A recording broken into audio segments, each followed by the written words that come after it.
Assalamualaikum warahmatullahi wabarakatuh. Saya Salman Alfarizi dari Offering A2B. Di sini saya akan menjelaskan infografis yang saya buat, yaitu tentang fokus belajar di teknologi pendidikan. Yang pertama ada definisi, dimulai dengan proposisi bahwa teknologi pendidikan adalah studi dan praktik etis untuk memfasilitasi pembelajaran. Menunjukkan bahwa membantu orang untuk belajar adalah tujuan utama dari esensial dari teknologi pendidikan. Semua definisi AECT sejak tahun 1963 telah mengacu pada pembelajaran sebagai produk akhir dari teknologi pendidikan.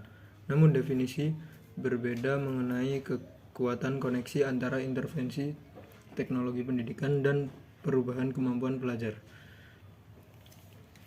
Tahun 1963, fokus sebelumnya pada pesan dan kontrol. Definisi tahun 1963 memusatkan bidang pada desain dan penggunaan pesan yang mengontrol proses pembelajaran.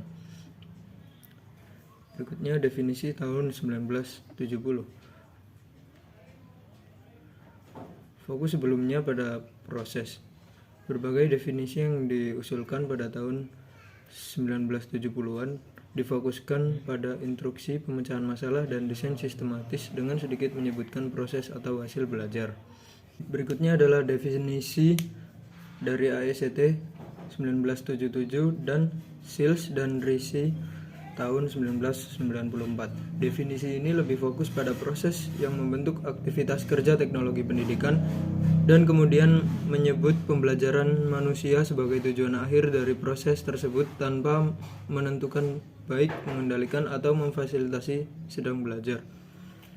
Definisi 1977 kembali ke gagasan melibatkan orang dan sumber daya lainnya untuk menganalisis masalah dan menerapkan solusi untuk masalah tersebut yang terlibat pada semua aspek pembelajaran manusia.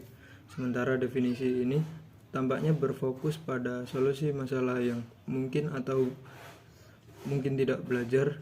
Sifat kompleks dari definisi ini pada 16 halamannya dan banyak elemen sumber belajar dan struktur organisasi dalam beberapa hal. Berikutnya adalah ringkasan. Untuk meringkas semua definisi ini dalam satu atau lain cara menentukan bahwa pembelajaran adalah tujuan yang dituju oleh teknologi pendidikan. Definisi saat ini seperti tahun 1972 secara eksplisit mengadopsi istilah memfasilitasi untuk menghindari konotasi manajemen atau kontrol.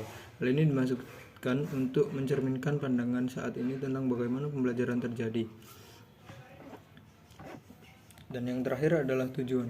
Memfasilitasi pembelajaran tampaknya menjadi ungkapan yang sangat sederhana dan tidak mengancam.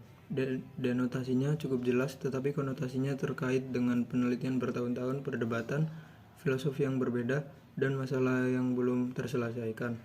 Tujuan dalam bab ini adalah untuk menyajikan kerangka berpikir tentang variabel yang terlibat dalam memfasilitasi pembelajaran melalui lensa perspektif ilmiah yang berbeda. Oleh karena itu, bab ini menyajikan beberapa perspektif tentang proses belajar mengajar, mencoba memberikan gambaran seimbang tentang perbedaan dalam terminologi dan konsekuensi dari perspektif ini untuk berbagi pendidikan.